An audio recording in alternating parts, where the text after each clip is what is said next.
Okay, so good afternoon, everyone, and welcome to this sixth part of the Information Society Law Center conference. This is the last part of the conference that began on Monday, and I would like to take this opportunity to once again thank the fellows who participated in the meetings with their extremely interesting papers. And I am Giulia Pesci, a researcher at the University of Milan and fellow of the Information Society Law Center. During this afternoon, I will be the conference chair, and this part is dedicated to the topics concerning the world of legal tech, as you have seen from posters. The afternoon will be structured in the same way as the previous live streams. So first, four speakers will speak, presenting themselves, their research lines, and the contents of their papers. A time for debate will follow, and then the last three speakers will speak, who will also have an opportunity to answer to final questions. We have already received some questions from other fellows who read the paper, but we will be very happy also to receive other questions or reflections during the conference. So you can interact with us, writing your comments in the chat or in the comments of the various platforms we are using for the streaming. So now I want to leave the floor to the speakers, allowing them to introduce themselves and share their work. So let's begin. We start with Carlo Rossi Chauvenet and Silvia Martinelli. So thank you and welcome to this last part of our conference. And the floor is yours. Thank you. Thank you very much, the chair, for this kind introduction. We are very happy to be here and to present our line of research that is dedicated to legal tech, and in particular from document to data, revolution of contract through digital technologies. I'm Carlo Rossi Chauvenet. I'm a lawyer and a legal tech entrepreneur. I co-founded two legal tech. One is Ubend and the other one is Street Legal Tech. And I teach at Bocconi University data protection. And here with me is Silvia Martinelli. Yes, thank you. Thank you to all. And I'm a research fellow at the University of Turin, and a research fellow also of the Information Society, the Center. I grew up at the University of Milan, and I also work as a strategy manager, research manager in a company called Data Valley. So our analysis, of course, started from the analysis of the effects of the legal tech revolution that we are facing. We know that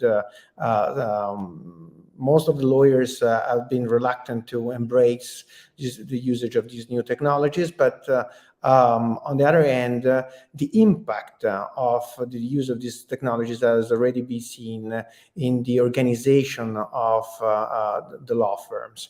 And we know that there are different kinds of softwares, and they can be divided between just simple enablers, like the cloud infrastructures, softwares that support the process, and finally solutions that reorganize the legal work and are mainly divided between litigations and transaction. And in the transaction world, of course, contract law is the main element. Our research started from the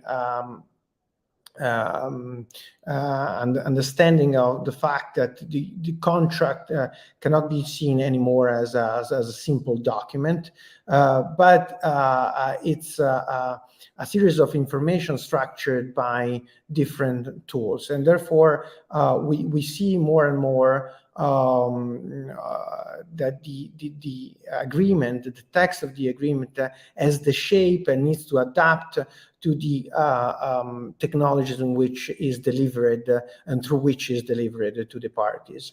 In this respect, there are two factors that can be seen as a change, as a substantial change of the that produced by the new legal technologies in contract law. One is the servitization of the legal profession and the performance, and the other one is the understanding of and the usage of the data that are behind these sets of documents, data that transform the legal documents more to a set of information assets.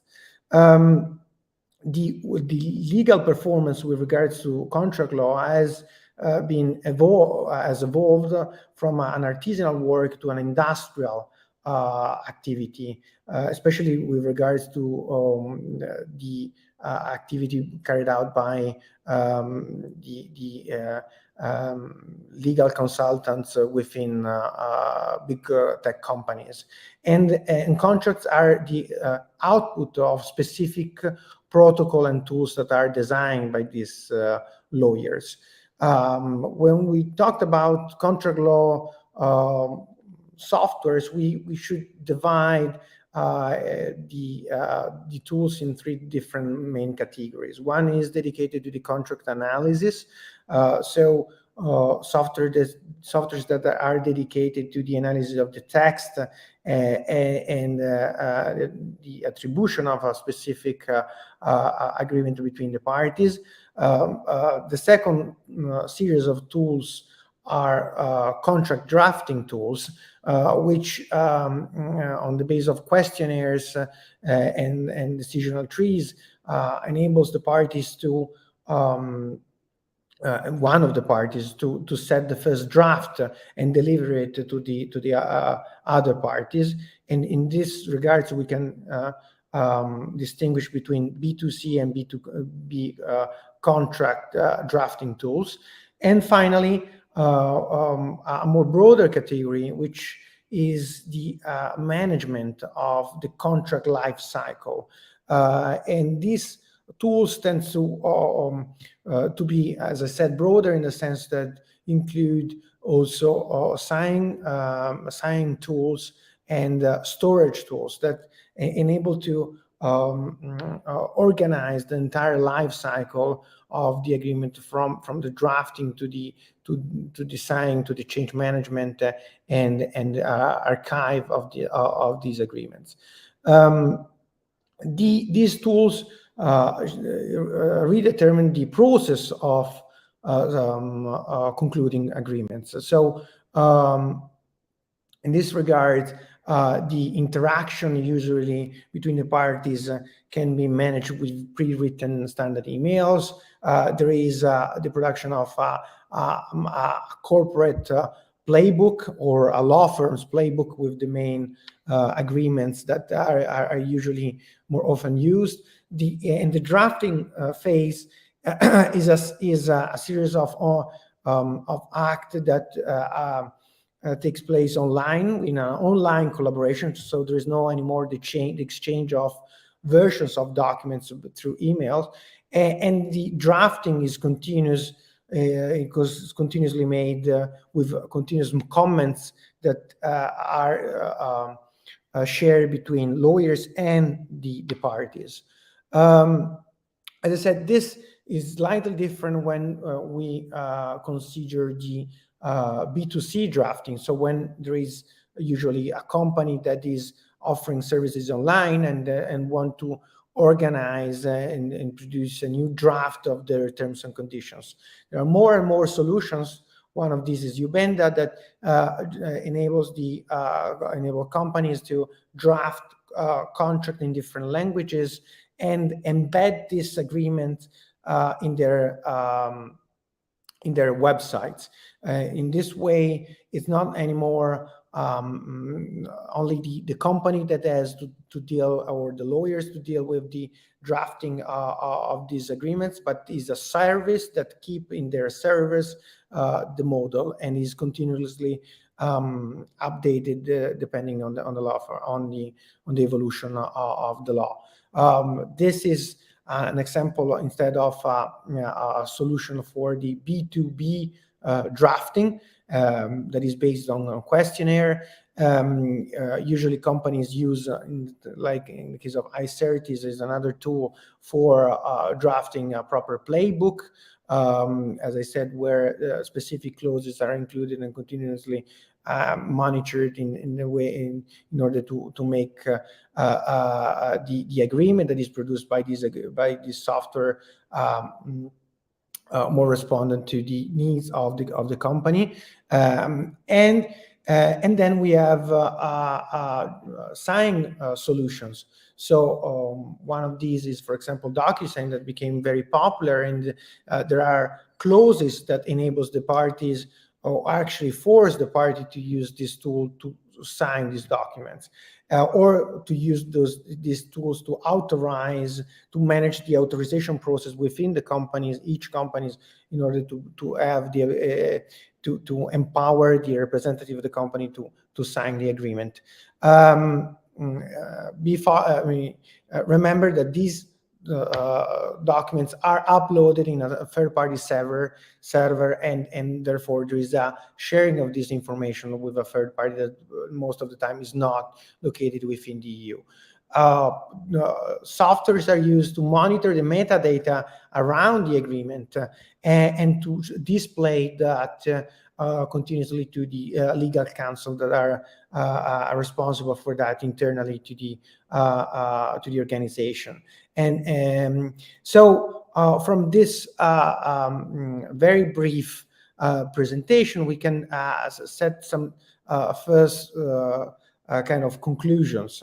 First of all, we are moving in terms of the definition of contract from a simple document to a series of data that describes the relationship. These data are produced and displayed and analyzed thanks to one or more different tools, and these tools are selected by one of the contractual parties.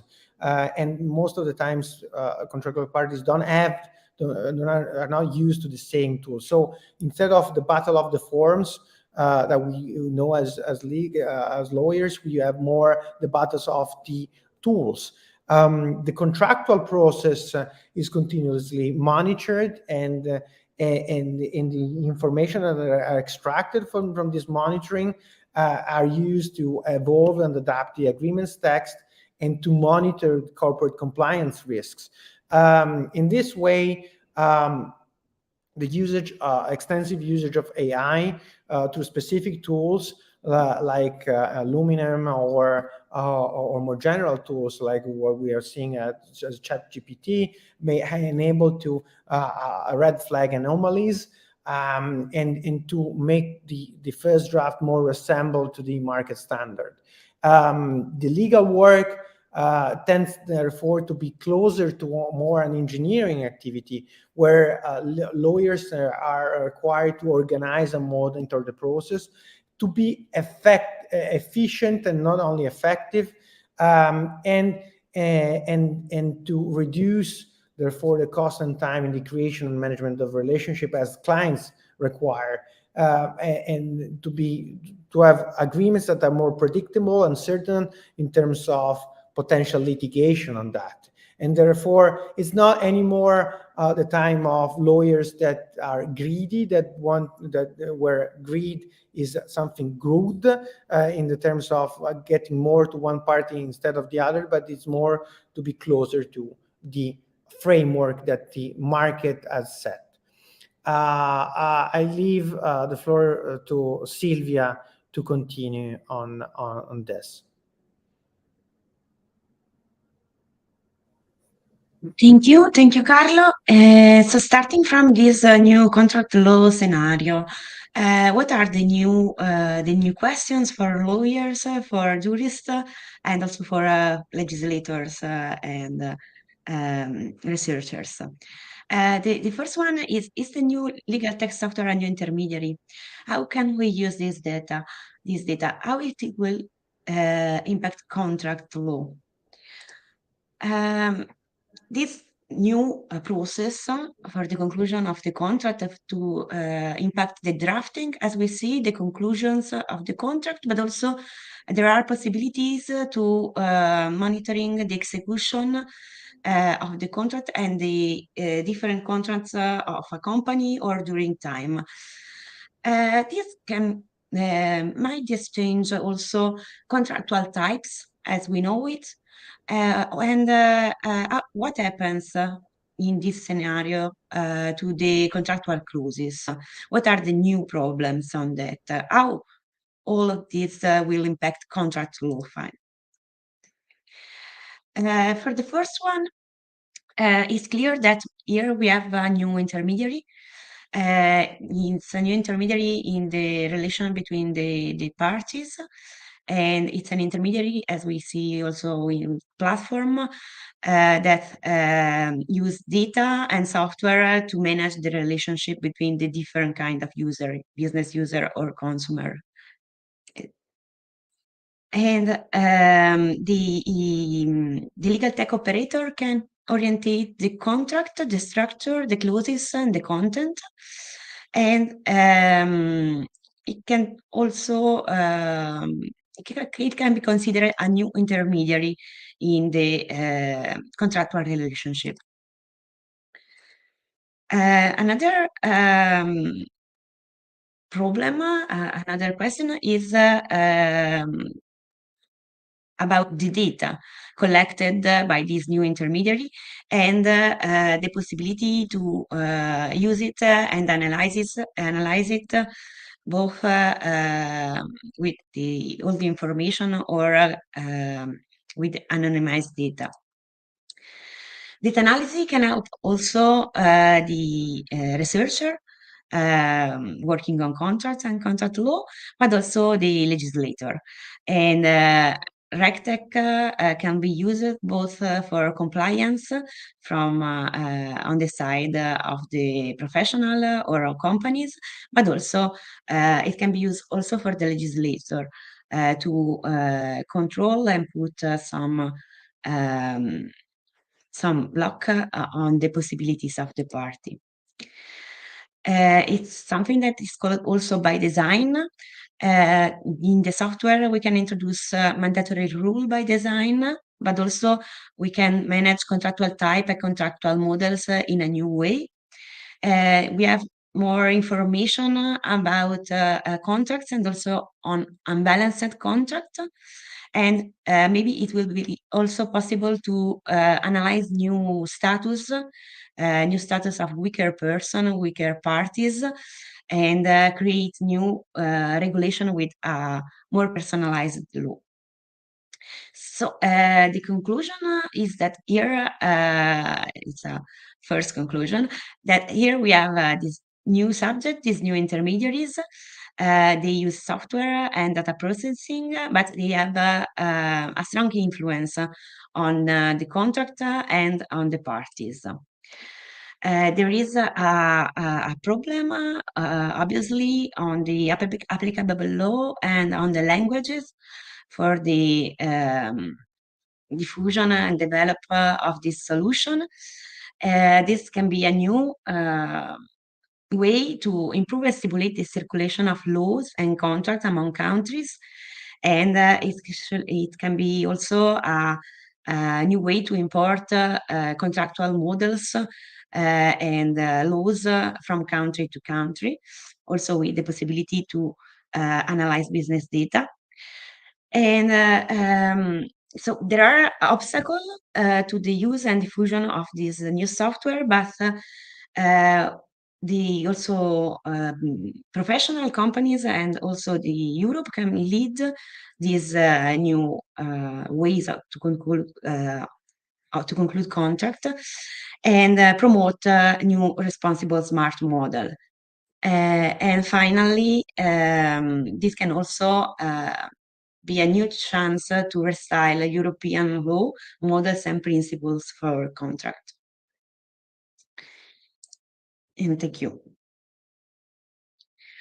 We are here for the question.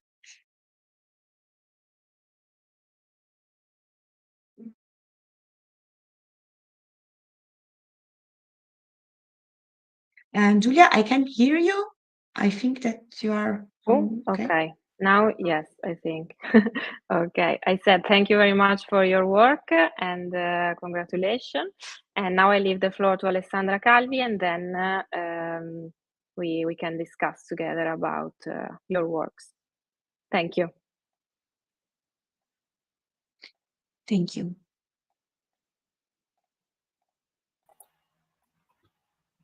Hello. Okay. So the floor is yours, Alessandra.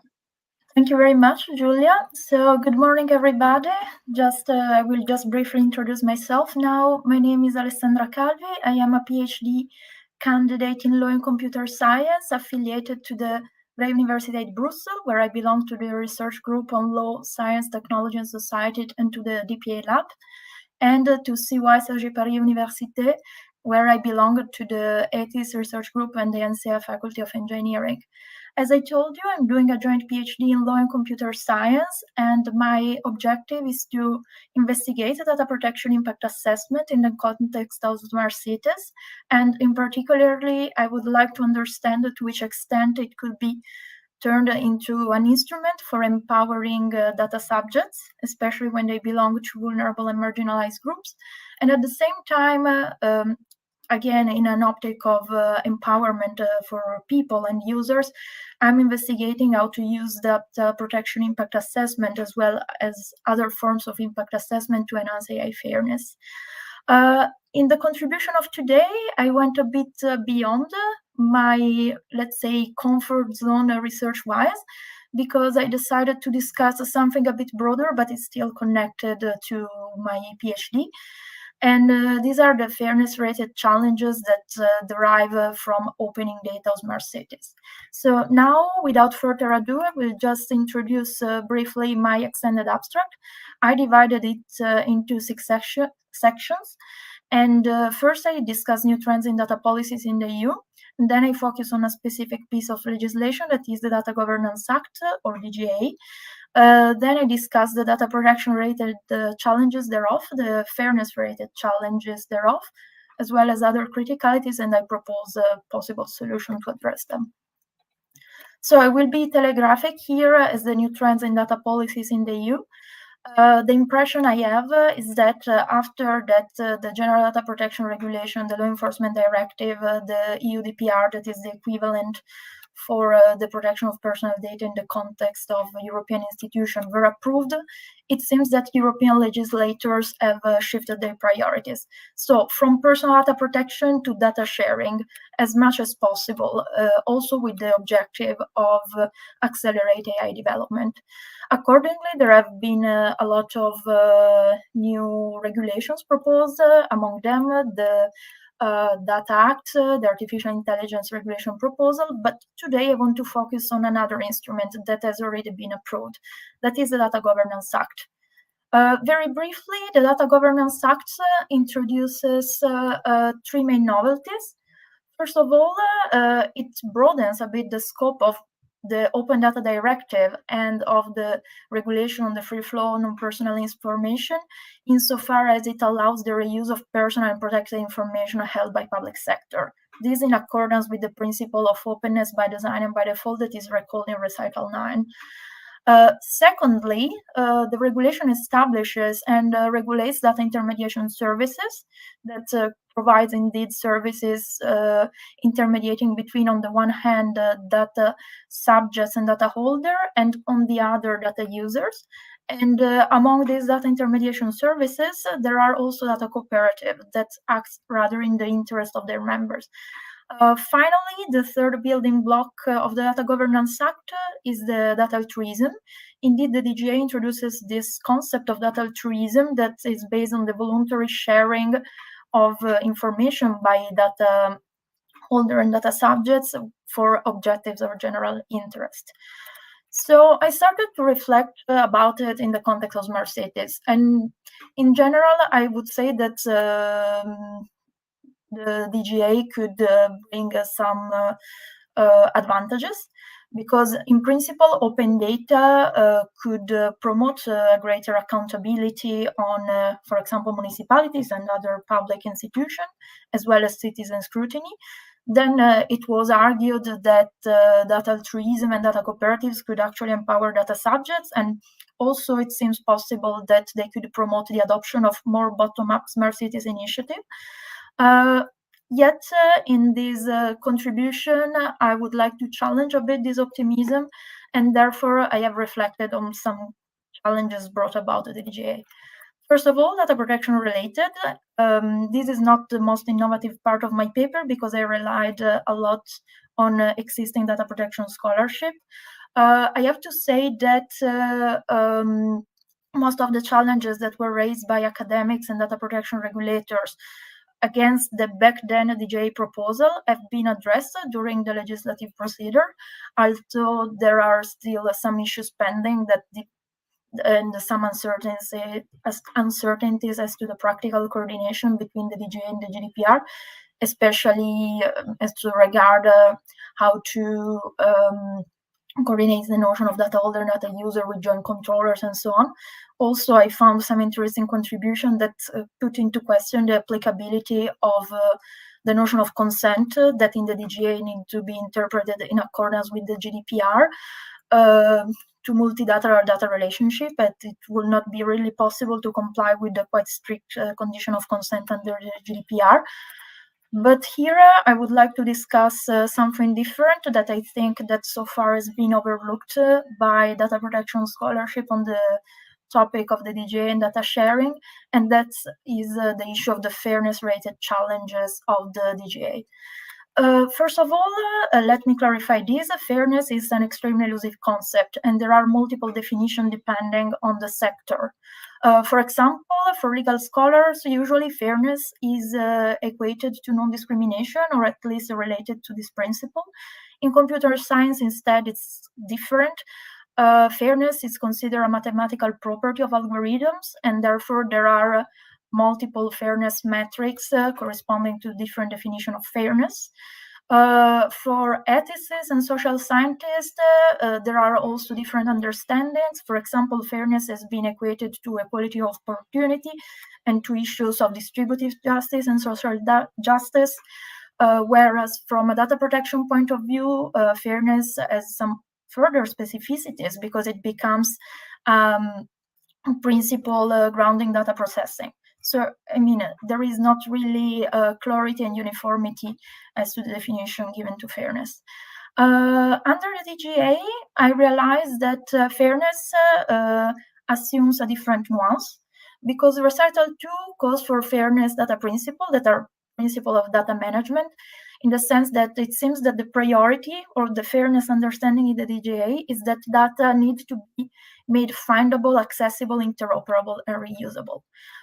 Then there are other mention of fairness and fair competition and so on, but I think that from a data processing point of view, the reference to the fair data principle is the more interesting. So I find it quite worrying that the DGA considers fairness in this kind of metric-centric way, because it seems that the regulations does not really explore or demonstrate awareness about broader issues connected to data sharing. And I will make some examples. First of all, there is no reference as to the quality of data that are supposed to be shared. I must admit that here I am aware that the artificial intelligence proposal is fixing some requirements, but I would say that now we are in a legal vacuum. And I think it's quite worrying that the DGA does not refer to it, because one of the objectives for data sharing is to train artificial intelligence. So the lack of requirement as to the representativity of data or the disaggregation information concerning, for example, gender, race, and so on, is quite problematic. I will share here a kind of anecdotal episode that has affected my research. When I arrived to Cergy University, I was discussing with my co-supervisor some possibilities to include experiments in my PhD. And one of the possibilities would have been to carry out fairness investigation about the data shared by smart cities. The problem is that when we were looking at data shared by some municipalities, we realized that they were practically useless for bias investigation purposes because there were not disaggregated information. We had no safeguard that the data would have not been biased and the data sets would have not been biased. So yeah, and I don't think honestly that the DGA really adds something about that. But then let me focus on another challenge. The DGA also seems not really aware of the possible trade-off existing between some privacy-enhancing technologies and fairness. I found a very interesting paper by computer science scholars that were discussing differential privacy. Differential privacy is a privacy-enhancing technology that functions more or less like that. I will try to simplify as much as I can. Basically, thanks to differential privacy, it's possible to add noise or error to a dataset in such a way that it's still possible to gather statistical information that are relevant from a dataset, but at the same time, the re-identification of single elements of the dataset is, I would not say prevented because I'm quite skeptical about full prevention of that, but let's say it's somehow allows to ensure more privacy, let's say, and limit re-identification. The problem is that it was noted how the error introduced in the datasets can affect disproportionately people belonging to protected group. And this is a quite interesting findings because in practice, this means that depending on the privacy-enhancing technology, there could be different impacts on people. Also, other scholars demonstrated that re-identification of people is easier when they belong to protected group and multiple datasets are available. And of course, the cost of re-identification of privacy are not equally distributed. So, I mean, I see that there are many issues that the DGA seems to ignore. Other criticalities that are somehow fairness related, although let's say they are more related to fairness from a more ethical perspective, let's say, whereas the former challenges that I emphasized were more technical, let's say, and computer science based. So first of all, some scholars noted how data cooperatives are rather aimed at preventing clashes of individual interest comparing to using data for collective purposes. So they are not really innovating in that aspect. Someone may argue that data altruism organizations instead are aimed at using data for collective purposes. But here I must admit that I am a bit skeptical because I believe that factors such as gender, race, age, and so on will affect the trust that people have into data altruism organization data sharing. And therefore, the risk here is that maybe we have data altruism organization where the data subjects that agree to share their information for the general interest are always the same usual suspects. And also, there are broader considerations now as to the desirability of data sharing, that it's kind of pushed in the DGA, whereas I think that it will be better to be more careful as to that. And here I want to refer in particular to the lack of definition of general interest in the regulation, because the regulation, the DGA, refers to general interest as qualified like that under national law. It was noted by some data protection scholars that were analyzing the exception of public interest, substantial public interest under the GDPR, that when notions so elusive are invoked, basically whatever policy could be justified, and this could be a problem for data subjects, I would say, for their empowerment. And also I would add to that to achieve the same, let's say, general interest goal, there could be different ways forward. For example, we could all agree that crime prevention could be an objective of general interest, but there are several means to ensure the crime prevention, to achieve a crime prevention. For example, something that is quite popular is to enhance surveillance, but others may be more prone to push towards social reform or welfare. So, I mean, there are kind of different ways to achieve the same objective, and I think that currently the DGA is not really, the provision of the DGA are not really sufficient to ensure transparency. So now I have listed some possible solutions to that. First of all, I think it will be important to raise awareness about the possible trade-off between the application of privacy-enhancing technologies and fairness. It needs to be clear that depending on the policy goal, the desirability of applicability of a privacy-enhancing technology change. And therefore, I think that it's important to both raise awareness among municipalities and so on that are the ones that are supposed to apply these privacy enhancing technologies about that, but also do more research on this topic. I think that data protection impact assessment could be indeed useful as tools to provide support to decision makers as to the privacy enhancing technologies that are desirable, but indeed this presupposes that they are carried out by people that are aware of these trade-offs. And more in general, I think that for general interest and information, the rule book and the European consent form could be more precise about that, because I don't think that as we are now, the DGA could be changed, of course, but maybe it would be possible to play a bit with the rule book and the European consent form to insist a bit more on transparency requirements. So here we are.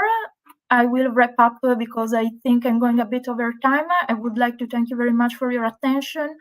And if you have any feedback about my research, feel free to contact me. I have my contact details here, and thank you again for your attention and looking forward to the discussion. Thank you, Alessandra, for sharing your work. And then now it's Maria Lubomira Kubica turn. So, Maria, I leave the floor. Okay.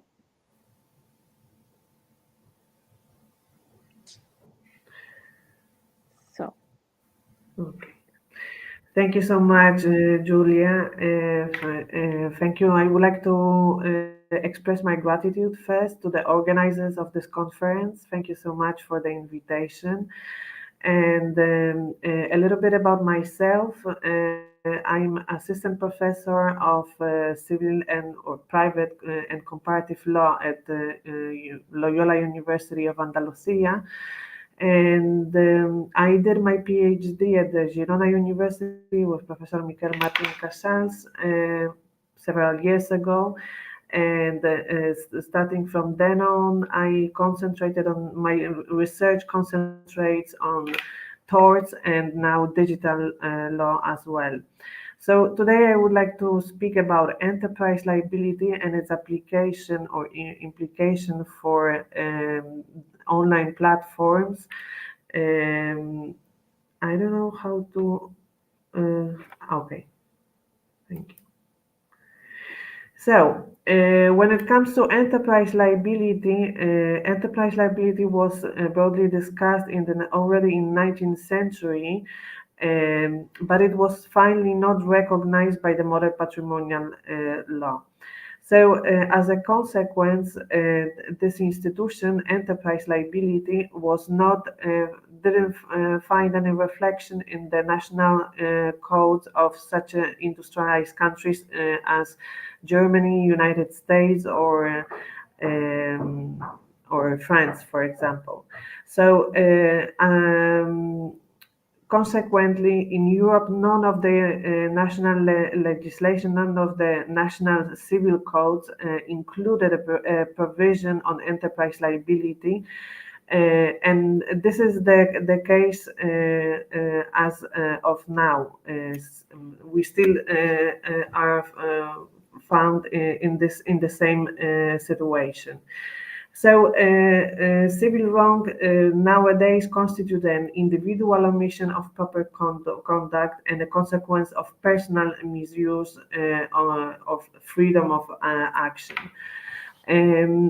Also, just to mention here, a very important thing that although the institution was not recognized by any civil codification in none of the European countries, it was recognized by the case law of such a countries as Germany, Spain, or Poland, because those are the countries that I have the closer contact with. And now, so what is this actual status quo? So we have two institutions. This is American Law Institute and European Group on Tort Law. In 1986, American Law Institute has called upon several experts, in between others upon Professor Gregory Keating, called them in order to carry out the study to explore the possibility to make the enterprise liable directly. This, as a consequence or fruit of this study, was a two-volume book on enterprise responsibility for personal injury that was supposed to convert itself later on in restatement. I don't know if you are aware what restatement is, but basically in the United States of America, restatement, those are treaties that combine what is a black letter, which is a common core of the whole case law, American case law, with a comment on it, then with the case law, with a doctrine position on it, and then with some illustration in order to make the treaty more more easy to apply in the practice.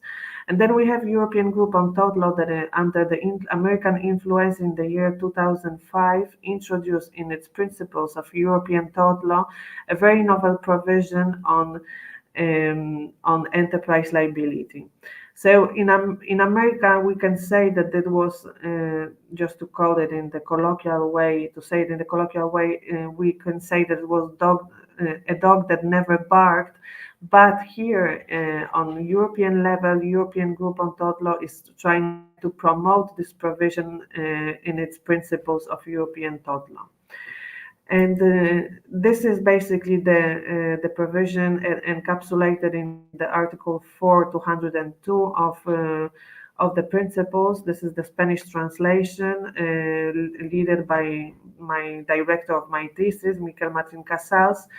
And the article states as follows: a person pursuing a lasting enterprise for economic or professional purposes who uses auxiliaries or technical equipment is liable for any harm caused by a defect of such enterprise or of its output unless he proves that he has conformed to the required standard of conduct. Defect is any deviation from standards that are reasonably to be expected from the enterprise or from its products or services. So just a short comment on it. The provision, sorry, I will start with this. I will skip the other one. We will come back to the other slide later on. So the provision from Article 4(202) is basically based on fault liability with the reversal of the burden of proof, which means that this is not strict liability. It is not pure fault liability, but it is a kind of quasi-objective liability. So something between fault and strict liability, right? And here you have the what we can call the impact that the provision had in different European countries. First of all, we have to say that the European Communities Directive from '85 on liability for defective products can be said to be a prototype of enterprise liability. It was the first time that the European legislator introduced enterprise liability as such. And then we have three cases of Austria, Switzerland, and France, countries which tried to impose in its draft reform bills or projects enterprise liability, and this is the section 1304 of the Austrian Reform Bill. In Switzerland, it was Article 49A of the Swiss Reform Project, and in France, it was Article 1353 of the French Reform Proposal. At the same time, the debates on introducing enterprise liability were carried out in Germany, but they haven't ended up in any significant conclusion. And also, in Spain there is a proposal of a new Spanish civil code of the Association of Professors of Civil Law, which introduces in one article, in two sections, the enterprise liability, slightly regulated slightly differently to what has been established on the European level by the European Group on Tort Law, but there is such a provision included in this proposal. The proposal right now is under public consultation. It is from the year 2018. And for the time being, the whole effort in order to introduce new civil code in Spain, they haven't gone to any good result, and we still don't have. I don't think that we will have a new civil code in the very near future here in Spain. And now I would like to switch to our online platform. So right now we have here in Europe, as you might know, we have the old e-commerce directive of 2000 of the year 2000, and the Digital Services Act that is called to substitute it. And then we have internal tort laws of each EU member states, so divergent as any part of the civil law here, and the case law of the European Court of Human Rights and European Court of Justice. When it comes to some common features of intermediary liability, we could distinguish two basic ones in the whole world, and one specific one that we have here in Europe. So the first one are the safe harbors, and the second one is the absence of the general obligation to control the content. And additionally, here in Europe, there is another requirement in form of the adoption of the necessary measures to remove the content after the notification of its illegal nature. Then there are four different scenarios that we could choose for liability of online platforms. First, according to first one, neither the platform nor the internet user is liable for the illegal content placed on the website of the platform or the digital space of the platform. So far, or as far as I know, none of the countries in the world opted for this system. Obviously, because if the harm or the damage is caused to a third person, somebody has to respond. Somebody has to be liable for it. Then we have a sole liability of the author, meaning exclusive direct responsibility. And this system is valid in United States. And the third option is that only the intermediary is liable in this case, which is exclusive indirect responsibility. This scenario has been in fact adopted by Israel, for example, because the Israeli procedural law doesn't foresee any tool in order to identify the anonymous users of the online platforms. So in fact, since there is no such a possibility to identify the direct author of the damage, the intermediary here in this case is made liable in all of the cases. And finally, we have the liability of both the intermediary and the author, with the emphasis placed on the author if it is possible, which is the system that is that we have in force here in Europe. So what are the problems? Basically, the majority of the doctrine when it comes to liability regime which to apply to online intermediaries has chosen the liability for the acts of other person. This is according to majority, but this option or this solution presents some problems in my opinion. First of all, here, for example, in Spain, the liability for the acts of other is introduced in the Article 1903 of the Civil Code, and is foreseen only for 4 different assumptions. So, meaning, or namely, it is the liability of parents for the acts of their children, of the minors, liability of the tutors for the acts of the minors that they have under the custody, liability of the holders or the representatives of the primary and secondary school for the acts of the minors that they have under the custody, and finally the liability of the entrepreneur for the acts of its auxiliaries. So this in Spain is a numerus clausus, and meaning that it is not extendable to other assumptions. So this is the first problem, because the intermediaries liabilities would have to be introduced here specifically in Spain if we want to include it under the liability for the acts of other person. And then, given the exceptional nature of the rule, it is not extendable by analogy to other similar cases. So if we do not introduce this literally into the Article 1905 in Spain, it cannot be either, it is not extendable by analogy to other cases. Then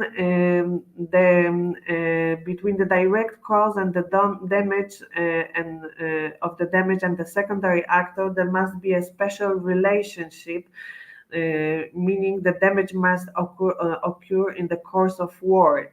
In case of liability of the entrepreneur for the auxiliaries, the only one case that could be by analogy adopted here to intermediaries. This special relationship doesn't exist in case of intermediaries and the users. The intermediary is somebody completely independent of the user and doesn't have any control over the user, neither influence on the user.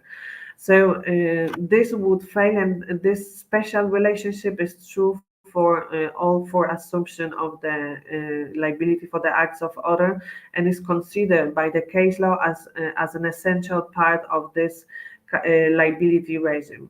And finally, the other problem is the vicarious liability in some states, such as France or common law countries, because in case of vicarious liability, the liability of the entrepreneur is strict for the damage caused by the auxiliaries, and according to majority of the doctrine specialized in liability for the intermediaries liability or of the online platforms, this liability shouldn't be based on strict liability, because then it would have a chilling effect on freedom of expression. So fraud liability is proposed here. And here where it comes my alternative option for this opinion of the majority of the doctrine. I think that in case of online platforms, enterprise liability constitute a really valid alternative to the liability for the acts of other person. Why? Because the enterprise would be made liable directly as a direct subject of liability in this case. The special relationship between the platform and intermediary and the user wouldn't have to exist here, because the liability would be of the company itself. The company is directly and not indirectly responsible for defects in quality control, administration, and its organization. And also, this type of liability would cover some cases that do not fall within the liability for the acts of others. Additionally, it would solve the problem of anonymous use of the platform by the user, because in case of enterprise liability, it is possible to establish the liability of the latter also in those cases in which the origin of the damage is and its authorship is difficult or impossible to prove. And finally, last but not least, in case of online platforms, as you might know, they use the system, the detection system that and now I have forgotten the name. The enterprise liability would be a valid option here, because the enterprise is liable also for the equipment it uses, and in this case it has to take all the precautionary measures in order to ensure the proper use of this equipment. And this would be, and also as I mentioned before, the enterprise liability is a liability for presumed fault with the reversal of the burden of proof, which would be in line with the opinion of the majority of the doctrine, that this liability should be based on fault. And here I would finish my presentation. Thank you very much for your attention, and I am ready to answer all your questions. Okay, thank you very much and congratulations for your work. And now I leave the floor to the last speaker of this first part. So,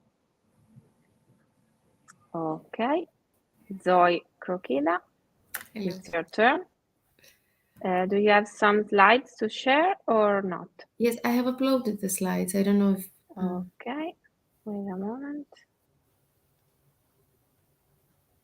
I can't see them. Maybe you can upload again. Yes, of course.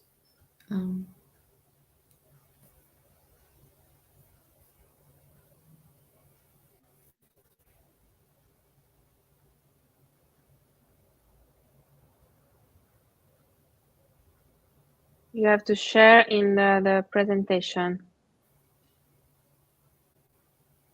Wait. Okay, now. Perfect. Thank you. Great. Thank you so much. So my name is Crocida. I'm a lecturer at the University of Stirling in Scotland. My research interests focus on the regulatory framework of online platforms and their liability mainly for IP infringements.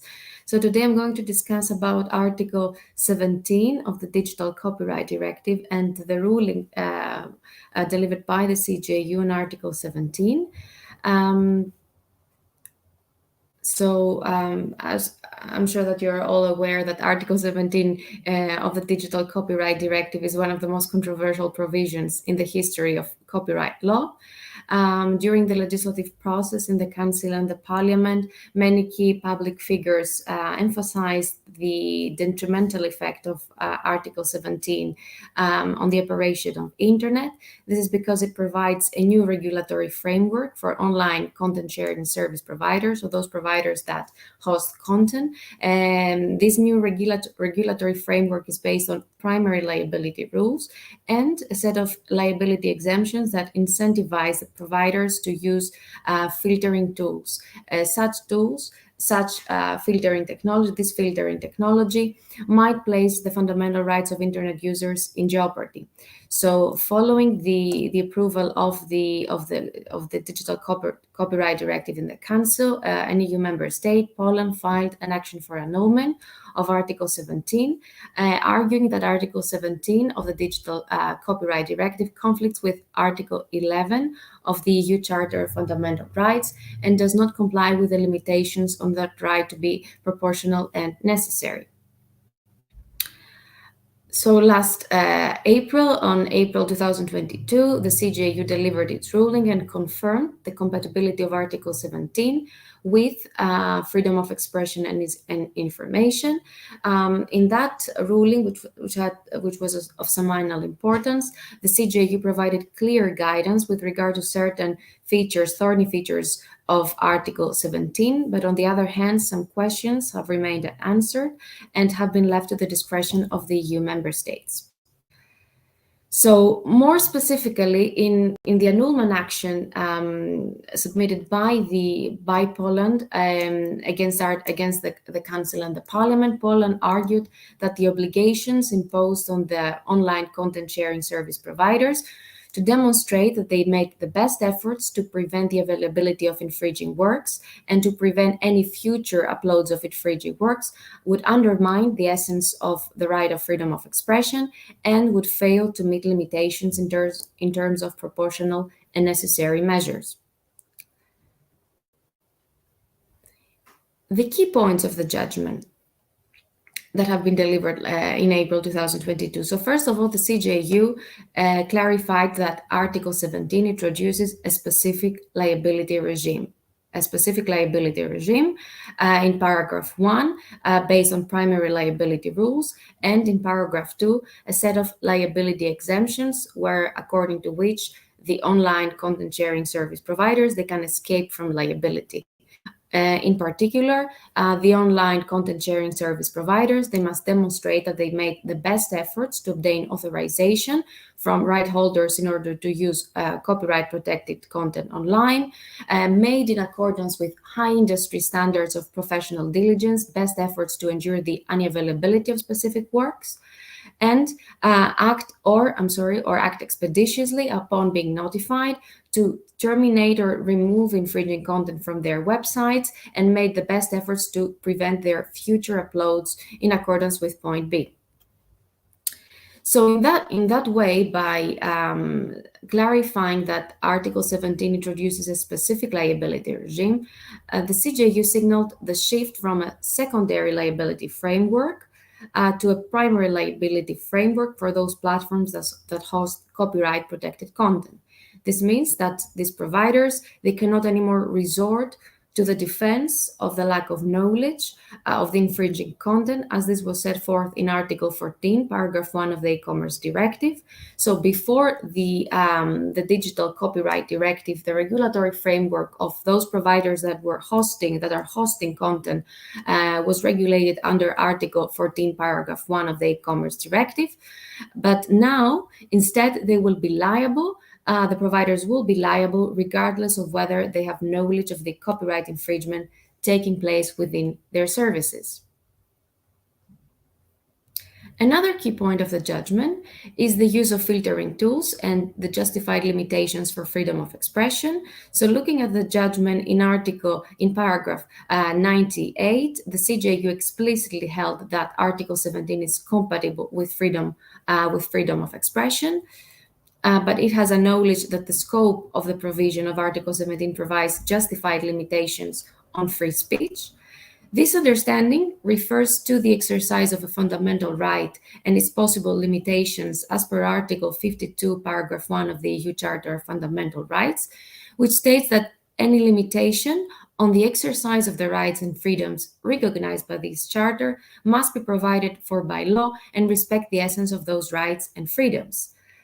In the ruling, the CJEU reinforced that the various fundamental rights are equal and one does not take priority over any other, citing previous case law, and also held that Article 17 imposes limitations to the essence of the right of freedom of expression and information due to the use of filtering-based tools that the online content sharing service providers need to deploy in order to prevent the availability of unauthorized content within their services. Yet, the court held that those limitations on the exercise of the right to freedom of expression, they are justified because they are necessary, proportionate, and provided by law. Provided by law because they stem from the specific result of obligations imposed on the providers. Under these obligations, the providers must take into consideration copyright exceptions when removing or preventing the appearance of the allegedly infringing content. They are necessary, the limitations are necessary to the right to free speech because they respect the freedom and rights of others. The court in that ruling acknowledged that alternative measures exist, but they will not be that effective with regard to the protection of intellectual property rights. The court also held that those limitations to free speech are proportionate and explained that Article 17 foresees 6 safeguards that ensure the protection of the right to freedom of expression and information. However, it remains unclear how filtering tools can meet the limitations posed by Article 52 of the Charter, and this is because there is a lack of parameters under which this technology might operate, and the lack of parameters could prompt concerns with regard to freedom, with the right to freedom of expression and information. Also, a number of scholars has also. I'm really sorry for this. Okay. The use of filtering tools might lead to diverse outcomes that could be biased in favor of the right holders or of the providers. The use of filtering tools might lead also to the over-enforcement of copyright. A number of empirical studies have been conducted. Leading scholars in the field of copyright law and internet law have emphasized the fact that filtering tools cannot distinguish between legitimate and illegitimate content. Another key point in paragraph 90 of the judgment, the court reinforced the need to introduce measures to identify copyright infringement without individual assessment.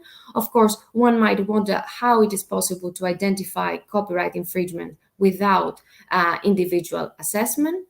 Another key point of the judgment, the CJU prioritized the ex-ante over the ex-post safeguards for internet users.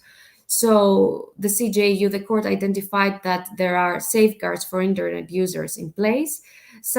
Such safeguards are divided into ex post and ex ante. By ex post are meant those mechanisms that enable the dissemination of content that falls within copyright exceptions, parody, pastiche, quotation, and the ex post safeguards for users' fundamental rights, procedural mechanisms that could deal with complaints or reinstatement of lawful contact that has been removed erroneously from the platforms.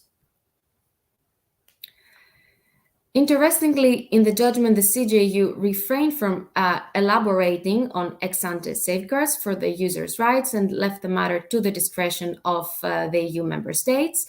So far, with regard to the implementation, it's only Germany and Austria that have transposed additional ex-ante safeguards. For instance, Germany, under the title of the presumably authorized uses, states that the platforms, the providers must not remove content if it is if less than half of the uploaded work consists of the of a third party's work.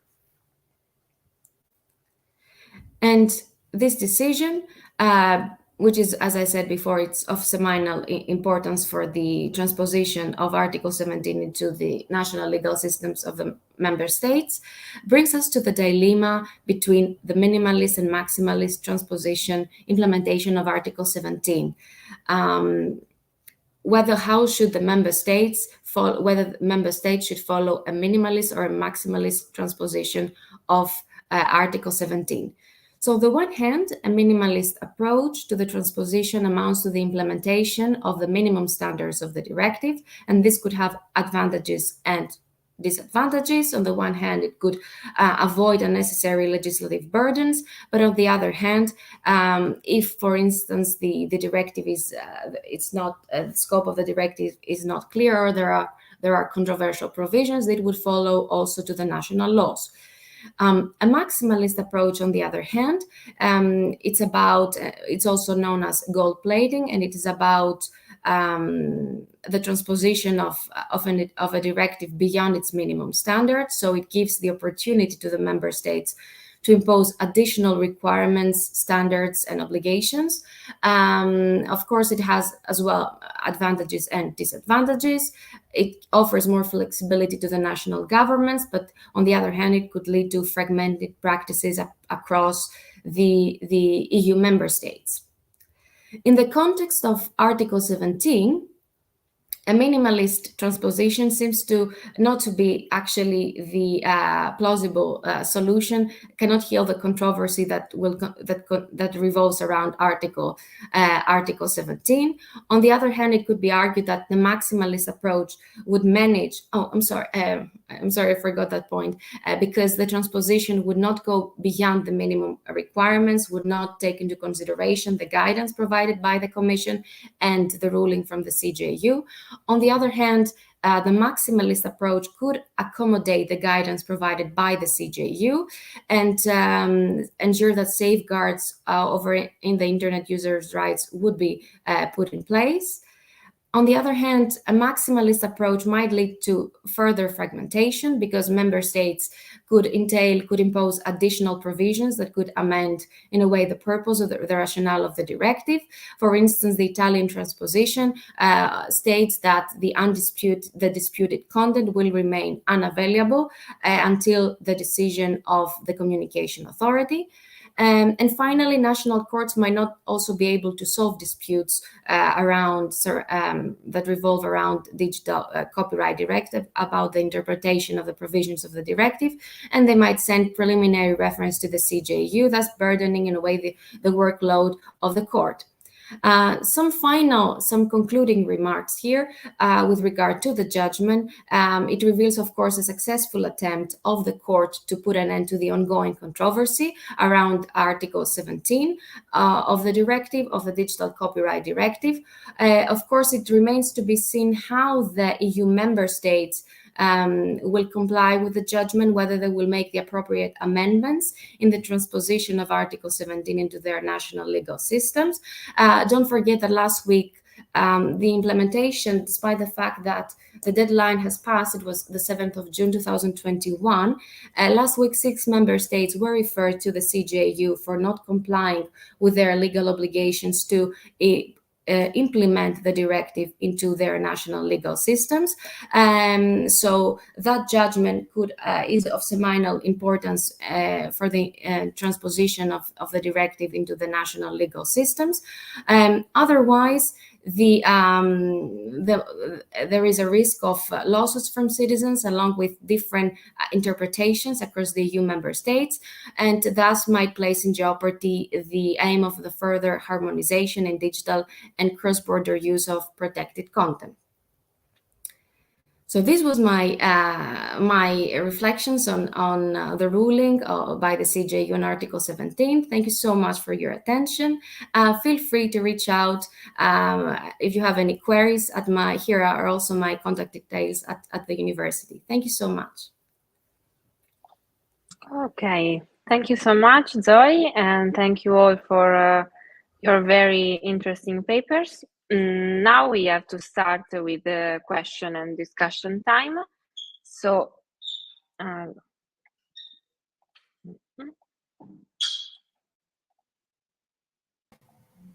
okay.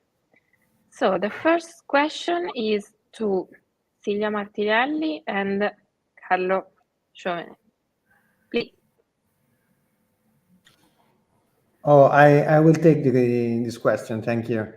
The question is, what do you think about the intervention of artificial intelligence in the formative moment of the contract? Actually, I think that this is already taking place. Is last week news that ChatGPT has been implemented within Ironclad, which is a major software of legal tech. It has implemented the AI assist feature. And basically, it automatically generates a red line that can be accepted or rejected with a single click within the contract. And what I think will be the consequences of this is that will boost the speed and the consistency of contract review. Of course, it will pose more questions on potential bias of the contract models that will be considered. For example, in a case of sale of an immovable of a house, the contract model may keep some warranties more on the side of the seller or on the buyer, and in this way have an impact on the market if that becomes the new model. On the other hand, these problems, these issues will be and can be managed by including more transparency in these tools in order to understand what kind of prompt that has been used, and in order to make not only faster but more consistent the type of activity that the type of contracts that will be produced by these new tools. But for sure, it will have an impact. In last week, I had the chance to try this with some clients, and they more and more come to you and ask, I had my privacy policy or my agreement generated by ChatGPT. Could you control it? Could you verify it? And this question, of course, needs to have an answer at some point. So it will impact the price, it will impact the type of work, it will impact the liabilities of the professionals that will use start from draft generated by ChatGPT AI. I just want to add something that in my view, in my opinion, we have to distinguish between AI for drafting or analytics or management and AI in the formative moment of the contract.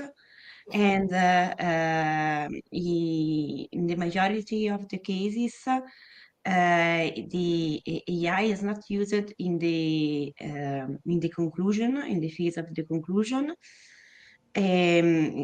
So I think that we have new problems to analyze. The same that I already underline, the new subject, the new intermediary, and also the new content of the contract, of a contract created with these new ways. But for example, with the ChatGPT, at the moment we don't have a problem in the formative moment of the contract, in my opinion. Okay, perfect. Thank you so much. And now a question to Alessandra Calvi. Okay, I will read it out loud. What do you think about the cybersecurity aspect in smart cities, with particular reference to data vulnerability and ransomware attacks, or in any case, related to the insecure behavior of citizens themselves? Thank you very much for this question. Indeed, it's very interesting. I have to say that even if I did not address specifically cybersecurity challenges in the smart cities context in this extended abstract, this doesn't mean that they are not important. By contrast, I think they are crucial, and they could be addressed in a separate contribution. It's also a bit difficult to reply to the question in a generic way, because I think that depending on the specific smart city technology, the cybersecurity issues could change. But I will try to provide a reply that can be very high level. A high level in the sense of very generic, some considerations that are still interesting. So I think that at municipality levels, there is often this kind of emphasis of introducing smart city solution and so on.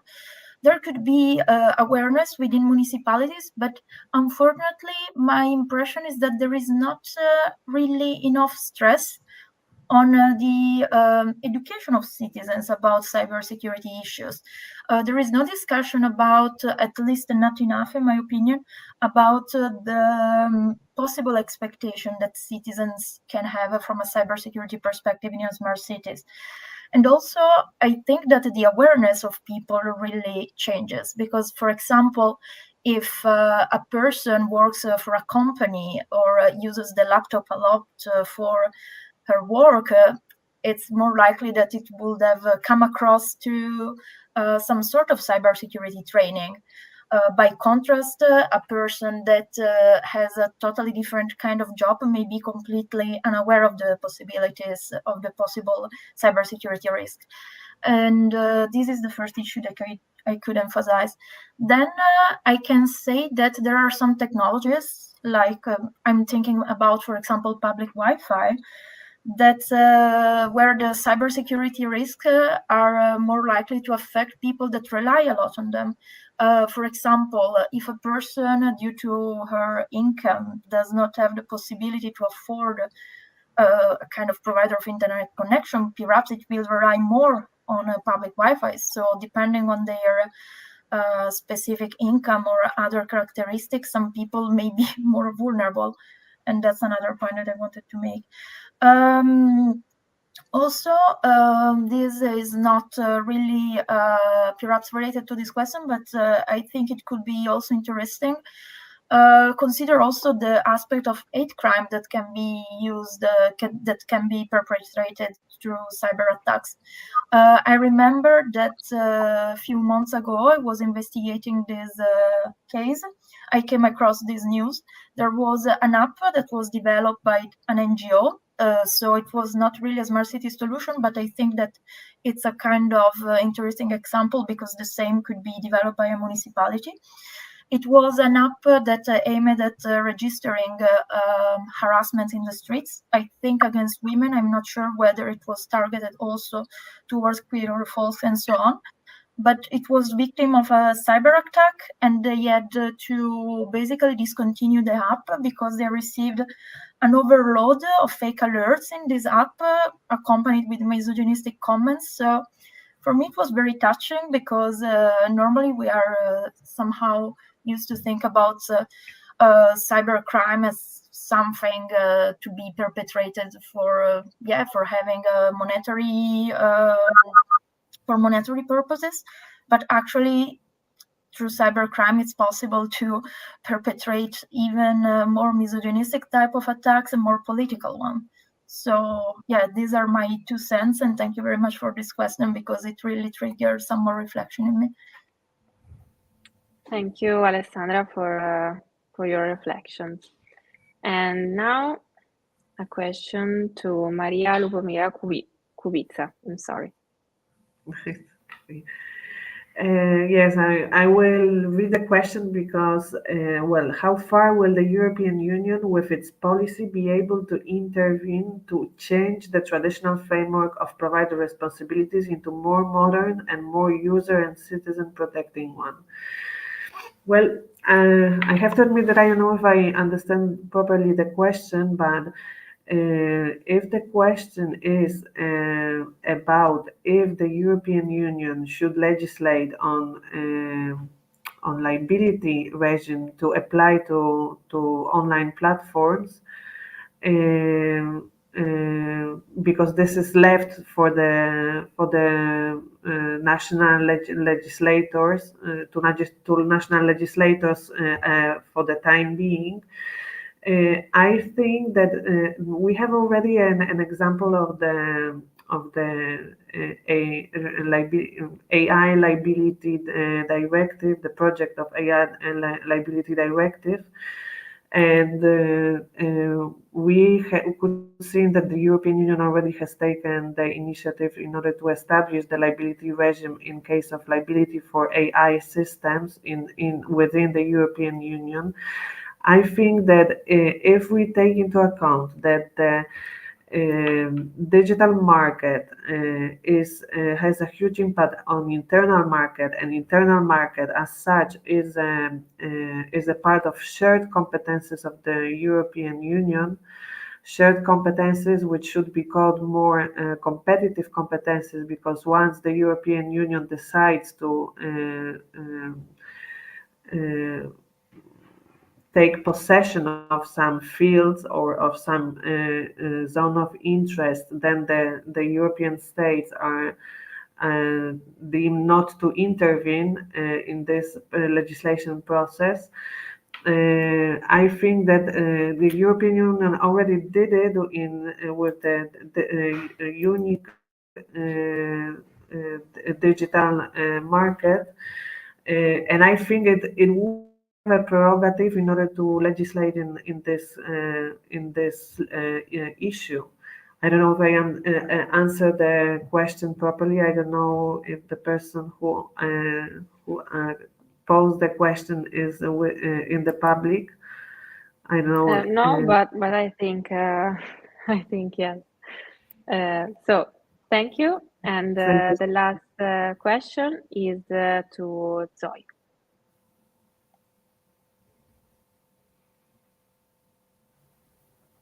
So thank you so much for this. So what influence do you think the power of North American content producers has had on European copyright law? So, for instance, with regard to the digital copyright directive, I think that it had an influence to a great extent. So at the European level, during the legislative process, lobbying plays a very important part for the new during the legislative process and for the new laws. So I think that also in the case of the digital copyright directive with the copyright reform at the European level, there was intense lobbying during the legislative process in the Council and the Parliament from 2016 that the proposal for the digital copyright directive has been released to 2019 with the approval of the directive. Intense lobbying has been made in Brussels, not only from the tech industry representatives, but mainly from collecting societies, from creative industries, from the publishers. So I think that the content producers have definitely influenced to a great extent the copyright reform, especially with the digital copyright directive. Okay, thank you very much. Thank you. So if there are no other questions, thank you again, Carlo Rossi Chauvenet, Silvia Martinelli, Alessandra Calvi, Maria Lubomira Kubica, and Zoe Crocchida for your exposition, and your interventions. And now let's start with the second part of the presentation, and I leave the floor to Maria del Sagrario Navarro. Thank you again. Thank you. Thank you. Thank you.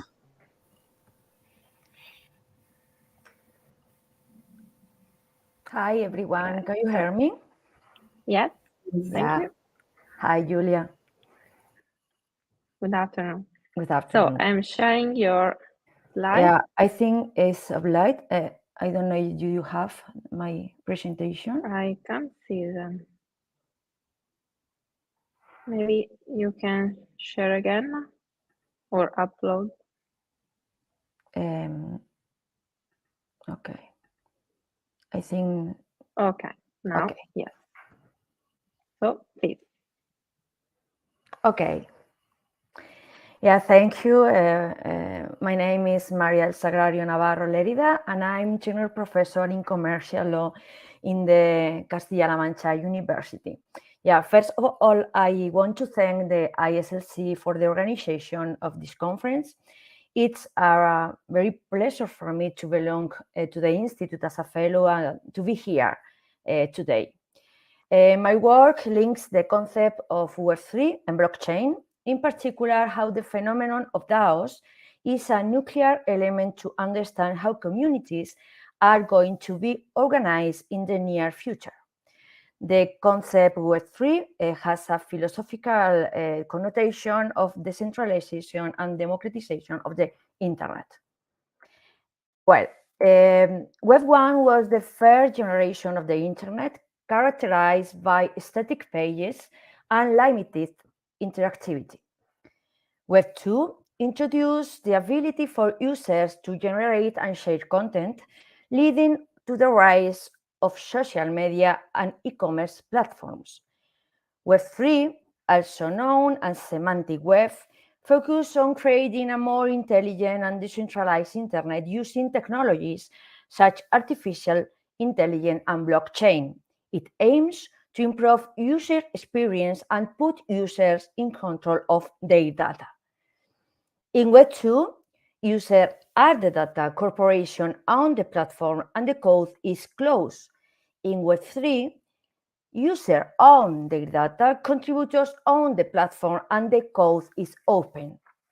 A new economy model is here, which can sometimes be understood as an advanced prototype of collaborative economy, and which is characterized by the tendency to decentralize hierarchical structures, a more responsive, transparent, and accountable approach to decision-making. In Web3, it's important to talk about the possibility of the crypto economy, tokenization, and decentralized governance to achieve firms in the deep sense of the terms, communities with a common interest, more sustainable value chain. The value creation model in the crypto economy is therefore very interesting to try to affect the real economy. Web3 talks about the creation of communities in which the generation of value and the distribution of that value hand in hand with blockchain and tokenization is possible.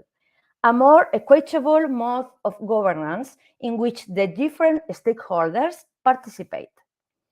Based on these conceptual ideas, new value generation ecosystem in which a plurality of actors interact are proliferating. And this is where the figure of the DAO emerged as a catalyst.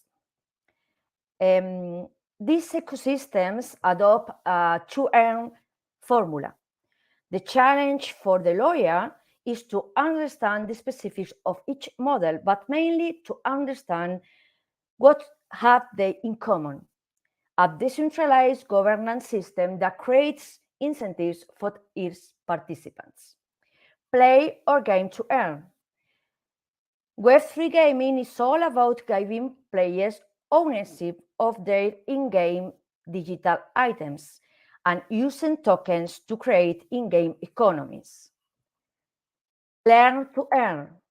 The learn to earn model brought about by blockchain differs depending on the blockchain project, but generally it refers to the acquisition of knowledge along with incentives for various learning activities. These rewards may vary based on the platform, but are mostly in the form of cryptocurrencies. An example is CoinMarketCap's Learn Crypto, Earn Crypto program, where learners can earn various crypto assets. Vote to earn. As an example, Cave Holding has incorporated this model that allow users to earn money by voting or making proposals for big brands in any field: sports, entertainment, restaurants, foods, etc. Visit to earn. Telefonica Tech and Unblock launched a first Web3 smart tourism platform. The Unblock Super App integrates Telefonica Tech's platform to implement the visit to earn concept and offer tourists and resident citizens Web3 incentives on non-fungible tokens. Healthcare. VitaDAO is an accessible cooperative that anyone can join, working to guarantee that the future of longevity therapeutics is open to all. Our leading AI biotech company, Genetica, launched decentralized science platform Genomic DAO for precision medicine Genomic DAO breaks free from the centralization of modern medicine R&D by establishing community that thrives and governs precision medicine initiatives. Leadership. From the perspective of economists, Pesci used Web3 technology and open source financial tools to introduce science and its service as the asset of the market, such as the tokenization of intellectual property, democratic governance of scientific systems, peer review, or data access. Well, what do these business models that are appearing in Web3 have in common? The creation of a community involved in a project which participates in the creation of an ecosystem value and obtain benefits through a token economy. And to organize that community, the phenomenon of DAO is used. We cannot here analyze DAO in depth, but it's enough to remember here that DAOs must be understood as a set of smart contracts that enable the organization and management of a company, understood as a community, hosted in blockchain. So a DAO is a decentralized organization deployed on blockchain, which formalizes and automates its governance rules using software. To create a DAO, a few elements are needed: a purpose, a voting mechanism, a governance token, creating a community involved with the project, and a mechanism to manage the funds treasury. The DAO universe is wide. What do they share? The idea of a decentralized governance. Collective as management, common through a decentralized governance. Future opportunities will be in the formation of new types of organization based on the interaction between the token holder and decentralized governance. As example, Constitution DAO is a very interesting case that shows the potential of this instrument to create communities united under a common goal. It is not only interesting legally, but also socially. From the point of view that concerns us, that blockchain network should allow to align the incentives with the goals to the participants, establishing a defined process to throw with the participants can decide on future changes in the governance model. And that governance model is what DAOs can offer. We have said that Web3 creates ecosystems based on decentralized governance that seek to create tokenomic systems that allow interest groups to generate value and see their contribution to the ecosystem reward. Well, since the DAO are an important element to this design, the question to analyze is what type of token of crypto asset the governance token are. The issue of the legal nature of DAO token is complex. A token, understood as a crypto asset, means a digital representation of value or rights which may be transferred and stored electronically using distributed ledger technology or similar technology. There are different types of token, utility tokens, security tokens, payment tokens, NFTs, stable coins, ASVAC tokens, and there are also different technical standards attached to these types. DAO governance tokens are traditionally being assimilated to utility tokens, understood as a type of crypto asset which is intended to provide digital access to a good or a service. Okay. But later, the DAO tokenomics design includes more options. For example, traditional token or NFT combination.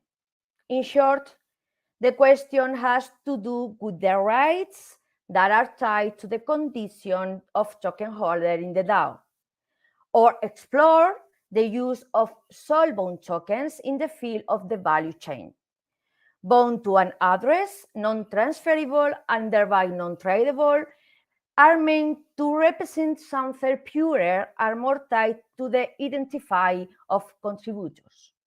They could make governance and rewards more equitable and fair than mechanisms with tradable token.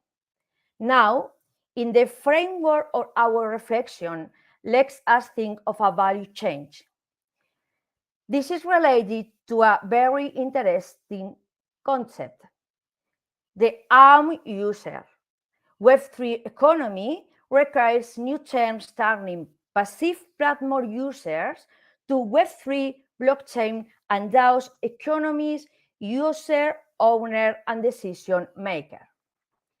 There are several issues to analyze. Governance within the value chain through tokens, what kind of tokens? Governance token, which are the criteria of decision making? Quadratic voting, fruitarchy. Control of the DAOs, are they really decentralized? Liability or accountability of the DAO as extra or as intra? DAOs as crypto asset service providers? DAOs and dispute resolution, the code is law, really? And DAOs and anti-money laundering. Well, looking forward for all these questions. Thank you very much for your attention. Thank you so much, Maria. And now I leave the floor to Susanna Vigiani.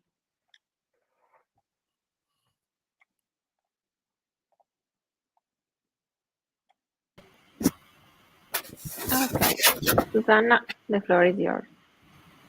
Hello everyone, thanks to everyone, thanks to the Information Society Law Center for this opportunity. It's an honor for me to be here as a speaker. I introduce myself, I'm Susanna Vigiani, I'm 26 and I'm a privacy legal counsel of Confartigianato Bologna Metropolitana, and I'm attending also the second year of SPISA, for a postgraduate school of administrative law. So I could say that both data protection and administrative law are my favorite subjects, and so the topic of my paper is the algorithm in administrative decisions. I'm going to introduce yourselves my agenda. First of all, I want to give you a short picture of the development of artificial intelligence in public administration, and then I want to show the advantages and the disadvantages, in my opinion, linked with the algorithm decision. Nowadays, the digitalization process of public administration is considered an unstoppable and constantly evolving process. We can say that already in 1979, Massimo Severo Giannini, one of the most important experts of administrative law, in one of his reports, noted that computers have been becoming devices for assessment, for verification, for participation, and decision-making. Indeed, the technological inventions now applied by the public administration could be considered the key of the transition from a paper version of administration to a digital one. In public administration, we can find different phases, and now we are in the fourth phase of administration, because now we are beginning to speak about a new administration that is able in using artificial intelligence methods. For this reason, advanced algorithms are creating an automated society. And so also public administration is looking for this new digital system as a possibility of building new systems that could automate a variety of digital and of governmental tasks. Automation could help states and local governments in their activities, especially in procedural and non-discretion activities. This means that the use of algorithms could have both advantages and disadvantages, in particular for all the subjects involved in this process. In fact, we have different kinds of algorithms. We have conditional algorithms and predictive algorithms that are more complex. Moreover, artificial intelligence is powered by data of humans which need a specific protection. In fact, we have general data protection regulation, and in Italy we have also privacy code, who protect and regulate digital rights. Much of administrative law has been focused on the potential problems created by the discretion that humans exercise under delegated authority. By automating administration, these problems could be mitigated because algorithms could help administration in their activities. As we said, we have several advantages and also disadvantages of the use of algorithms in public administrations. For what concerns the advantages, algorithms could help administration because it could reduce the corruption in public powers and it could reduce procedural time for non-discretion operation. And also because it could help administration to resolve very complex issues with a neutral, calculated, and also efficient and potentially neutral solution.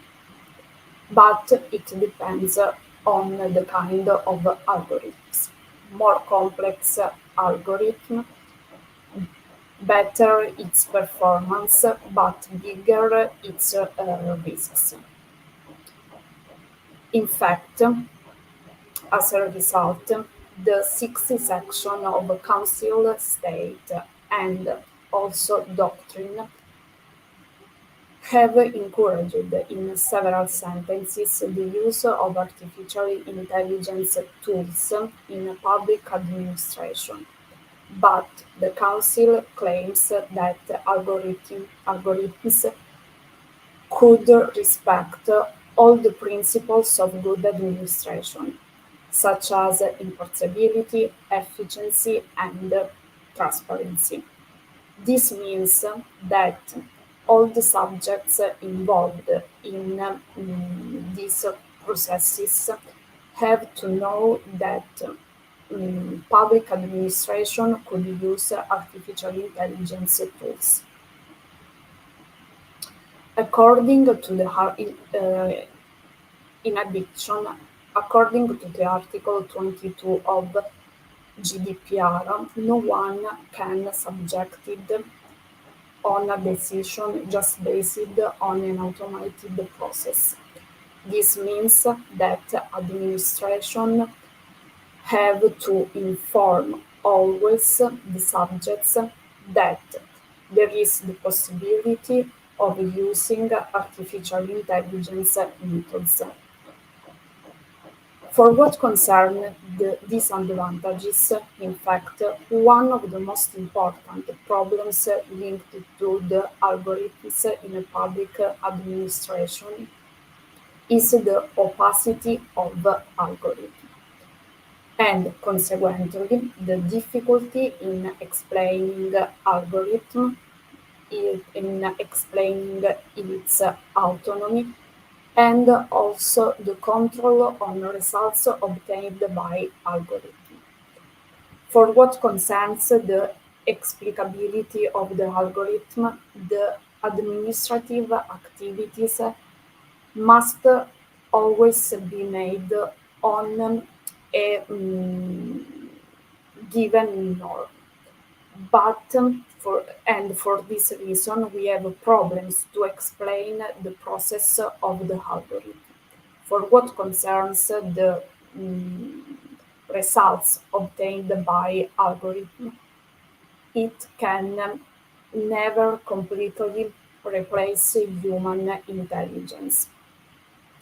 This means that human person have to test if final decision obtained by algorithm complies with all principles of good administration and compliance with all democratic values. But in the end, we can say that an unreasonable use of artificial intelligence is not possible because public administration needs both intelligence and artificial and human intelligences.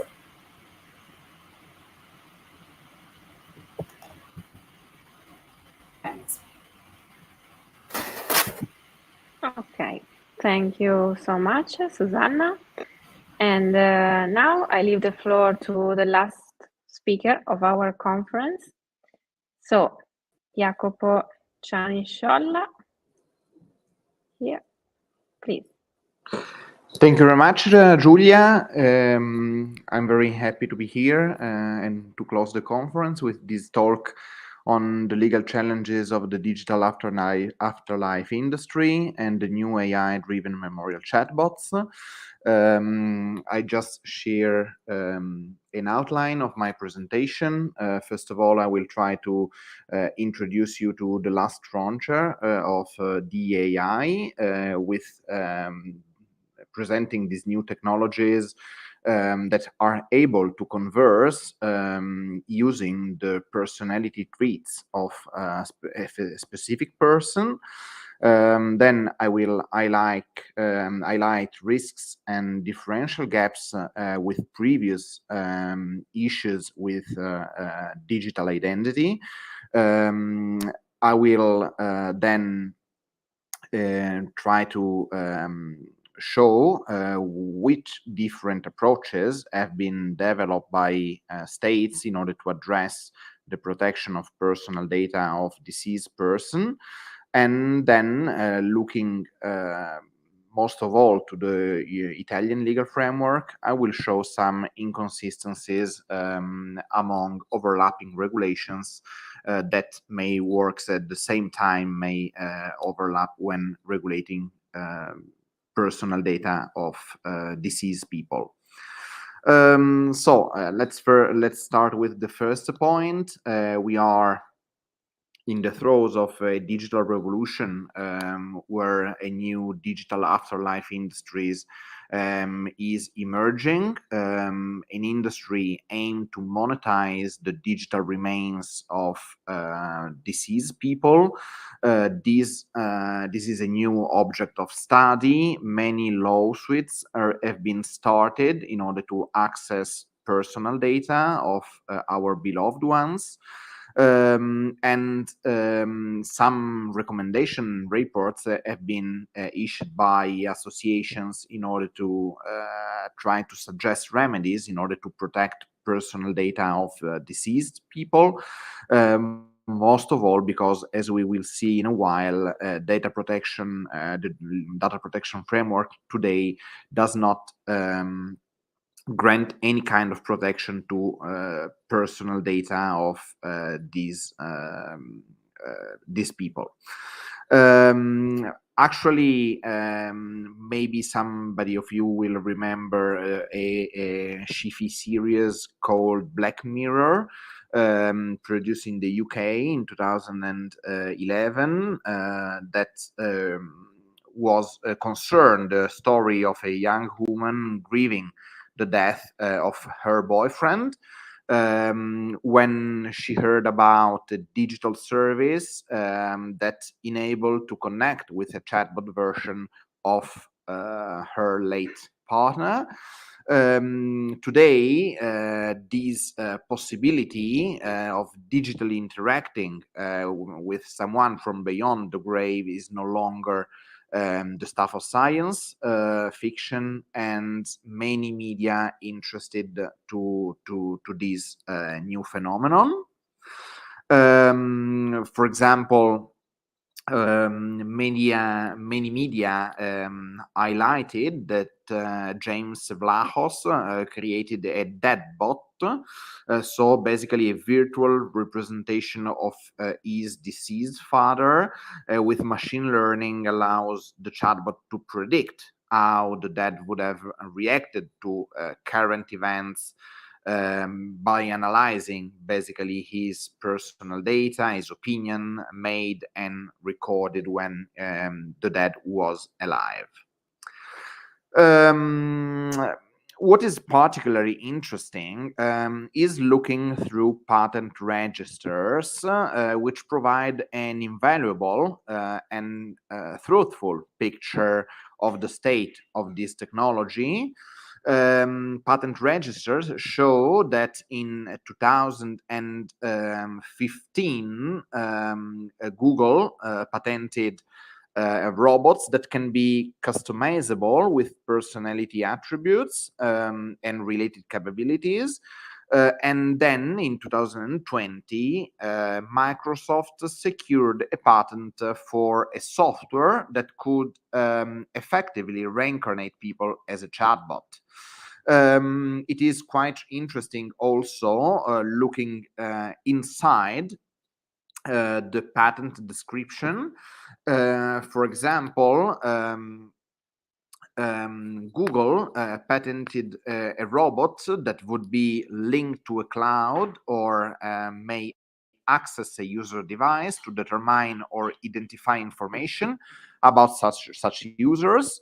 And then any user of the bot may just opt for one mode, one personality mode or another. And all the personal data that create this personality may be sourced by very different instruments, like, for example, face recognition technology or speech recognition technologies, etc. The Microsoft patent description clarifies that a chat index is used to train the chatbot to converse and interact in the personality of the specific person. But basically, we should distinguish between a generic personality index and a specific one. Since we may not have enough personal data specific to one's personality in order to model the chatbot reaction to for conversing with someone, we need to add to the specific personality index a generic one comprising a multitude of anonymous social data that empower the chatbot to answer and to take specific conducts and behavior depending on the situation. Of course, these behaviors or answers are not shaped on the personal data of the specific person, but are basically randomly created. So we may face a chatbot actually that does not really represent our a specific person, our deceased one, or a friend, etc. So, as for example, Luciano Floridi highlighted in one of his last paper, we have a concrete risk of alteration of the informational bodies of people, because all these patents highlighted that the conversational chatbots are not a mere replica of real persons, but are basically an evolutive representation of such person. And this is because machine learning AI system infer from a heterogeneous data set personality traits that are not totally corresponding and fit to the behavioral attributes of a specific person. So the resulting chatbot could end up saying things that the person in life and when alive never said, or also the trait of his replicated personality may actually contradict the actual personality, the real personality of the deceased one.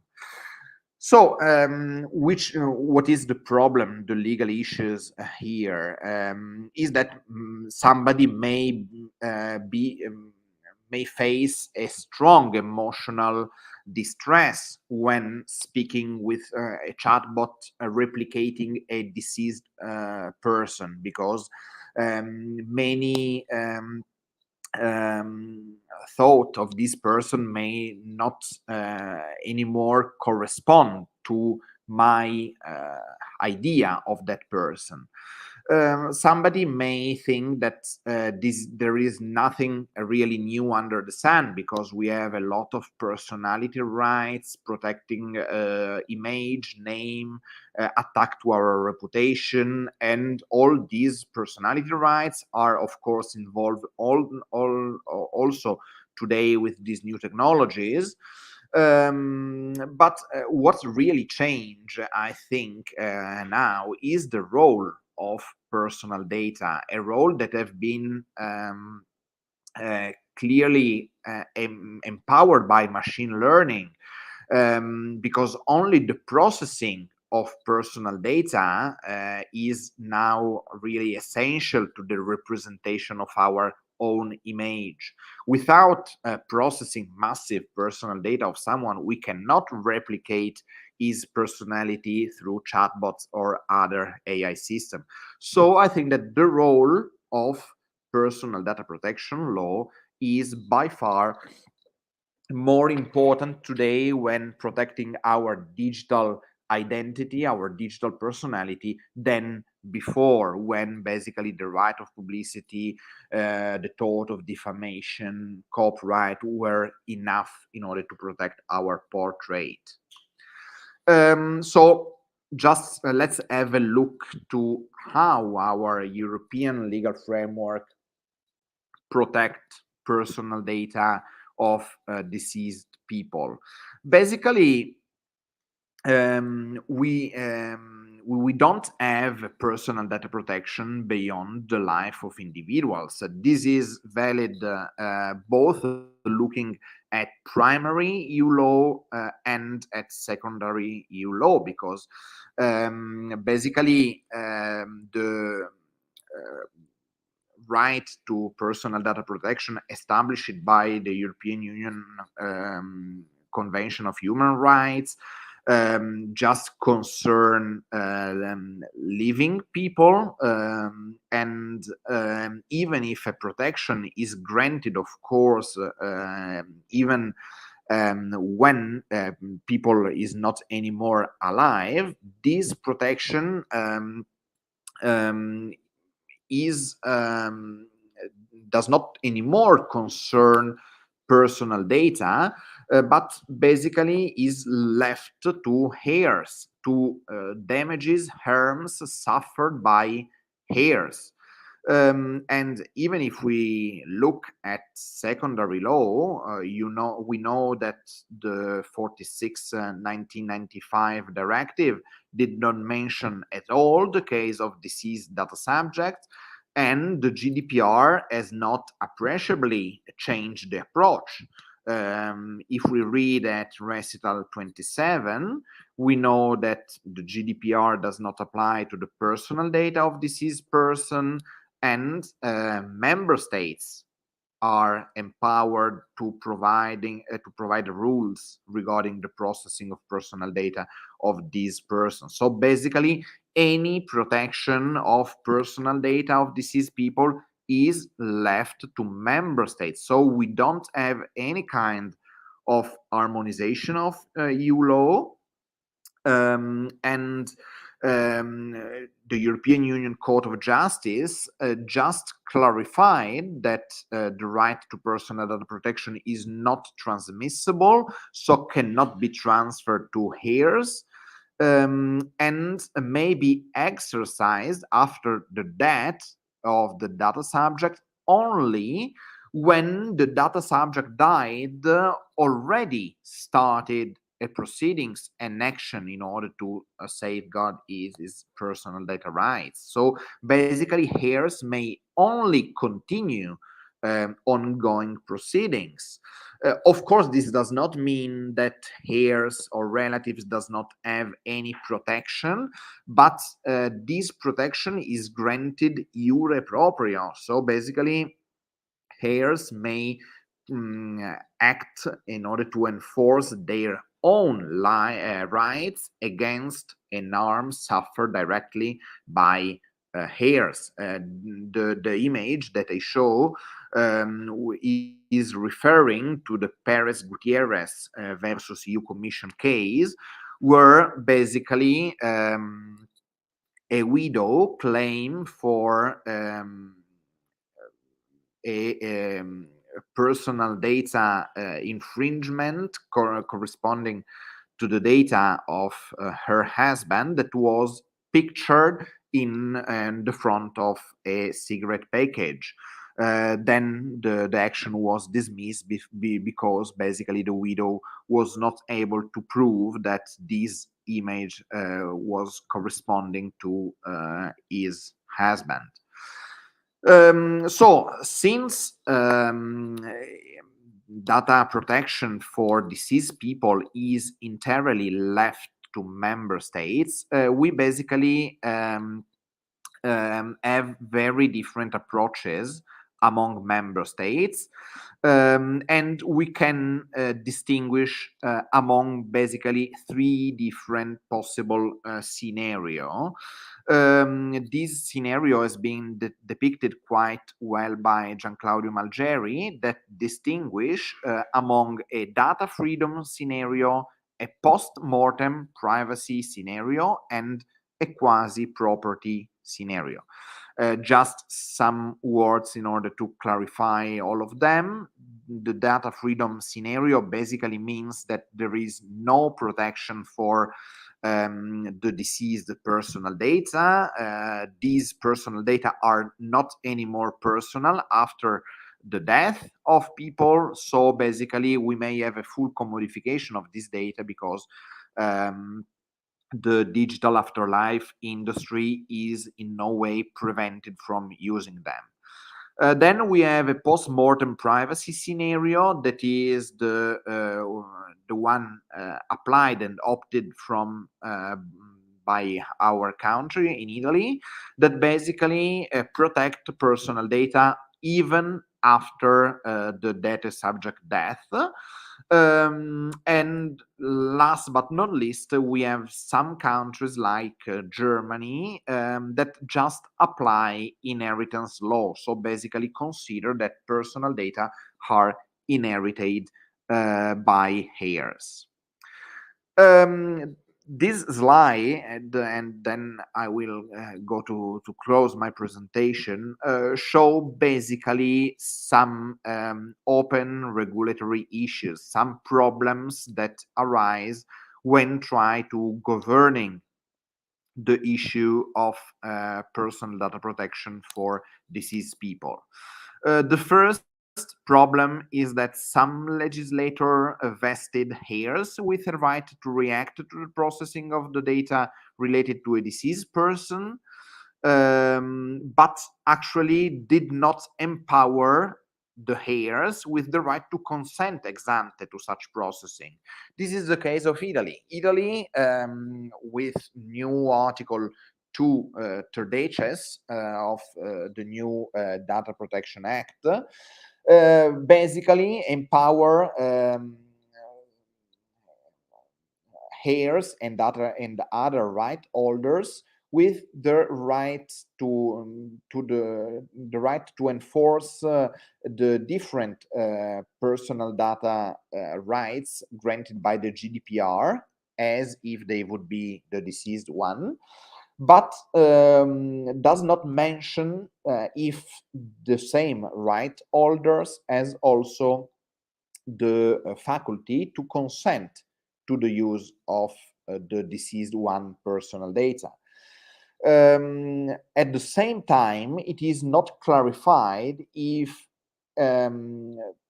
heirs and other rights holder may enforce the data subject rights iure proprio or iure hereditatis.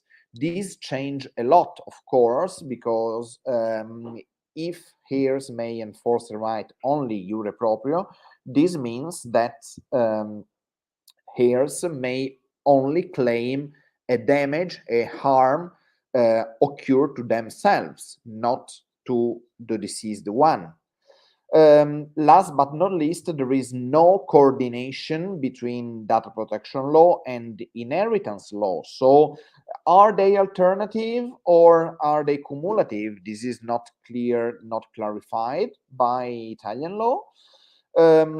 And we need also a further coordination of many different legal frameworks that are that may be applied to the situation at stake, not only data protection law, but of course the tort of defamation or the so-called right of publicity, inheritance law, as we have said, contractual provisions by which the decedent may decide to what extent heirs might get access to and use his personal data, and last but not least, copyright, because some countries also grant copyright on the information contained in exchanges of correspondence. This last slide show exactly a clear conflict that exists into Italian law among Article 93 of the Italian Copyright Act and the new Article 2 terdeces of the Italian Privacy Code, because basically they empower different subject with the right to enforce the deceased one rights. Article 93 empower only heirs with the right to enforce a copyright infringement of the content of correspondences, while to the contrary, as we have said, Article 2 terdeces empower not only heirs but other legitimate subjects, as basically anyone that has an interest in pursuing the right of the deceased one. So clear contradictions exist in Italian law to this point. So briefly, my conclusion, the safeguard of our digital identity is an issue to be taken with a holistic approach, considering many different bunch of laws, many different rights of personality that come at stake. Personal data protection law is, of course, one of the most important because of the use of personal data by machine learning and AI system in order to recreate personality of deceased people. This data protection law does not provide any harmonization at this point, and I think that the EU should consider the need of a minimum harmonization of the level of protection of personal data after death, because actually having so many different legal frameworks depending from any jurisdiction at stakes creates a lot of confusion, and basically also a different legal frameworks for any operator of the digital afterlife industry. Thank you so much. I'm at your disposal for any question, and please contact me to my email address for any issue about my presentation. Thank you very much. Okay, thank you so much for your very interesting work. So finished their presentation. So I use discussion and sharing of questions. So okay, the first. Wait, that I'm looking for the question. Okay, is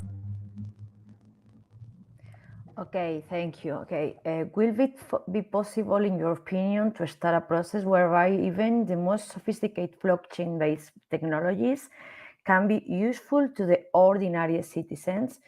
Okay, sure. The impact of blockchain in the real economy is a reality.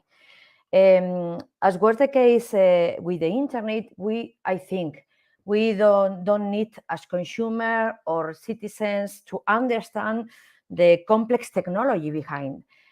Soon we will have all of us a wallet, and we will interact in another way. We are not only talking about invest in crypto, but about being part of an ecosystem that generates value in a different way, no? For example, social networks, likes, I think, will be replaced by social tokens. I really see a lot of potential in blockchain, and in particular in decentralized organization. Although I admit that I am perhaps a bit romantic, and the idea of the community and the collaboration has always impacted me. I don't know. I really think it's a real impact to the economy. Thank you. Thank you. Okay, now Susanna. Yes. In your paper, you write that today the Italian public administration is undergoing a major phase of digitalization, so much so that precisely we are now beginning to speak of algorithm decision making. In this regard, the question concerns the perception, in your opinion, that citizens may have regarding these aspects, especially regarding the actual digital skills that the population possesses and all the aspects that concern the digital divide. Well, one of the most important problem linked to the algorithm and artificial intelligence tools is the phenomenon of digital divide. In fact, in Italy, we still have a disparity in the possibility of citizens to access to computer skills. As a result, we can speak about the disparity in the possibility of knowing and accessing one's personal data and digital system employed by public administrations. We have also looked at the low computer skills of citizens. In fact, only 42% of Italians, according to recent statistics, have an acceptable level of computer skills. In my opinion, this means that on one side, citizens are gradually opening their minds to this new system, to this new phase of administration that use artificial intelligence tools in order to make administrative process faster and easier. On the other side, the citizens still seem unready to this process and this new digital system. This might be due to the fact that they maybe think that their rights and freedom could be less protected. And so, in my opinion, the institution have to play an important role to guarantee all digital rights to all citizens. The second, you mentioned that the 60th section of the Council of State in several sentences has encouraged the use of artificial intelligence system on the basis of the principles of good performance and impartiality of administrative action, and that if administrative decisions are based on algorithms, this would have the advantage of being able to solve complex issues with rational, efficient, and potentially neutral tools. Could you explain what the Council of State exactly means? Yes. Well, the 60th section of Council of State has encouraged the use of artificial intelligence system in several sentences because, as I said before, the algorithm could help administration in several activities, and in particular in solving very complex issues, because they could give a rational, efficient, and potentially neutral tools. According to me, this means that algorithm could give a neutral decision, because to give a decision, it is based on calculated data. So it have just to elaborate its data to arrive at a specific solution. This means that he don't have to pay attention to all interests of all subjects involved. Instead, administration, to give a solution, have to pay attention to all the interests of the subjects involved, and it could arrive to a solution after only after a comparison of them. For this reason, as I said before, algorithm, in my opinion, can never replace completely human intelligence, because human person have necessarily test if final decision obtained by algorithms complies with all the principles of good administration. Okay, thank you. And now the last. Thank you, Giulia. The question is, what do you think about the risk of confusion between legal events and issues related to physical life, and suggestions related instead to the post-mortem as represented by sophisticated technological systems?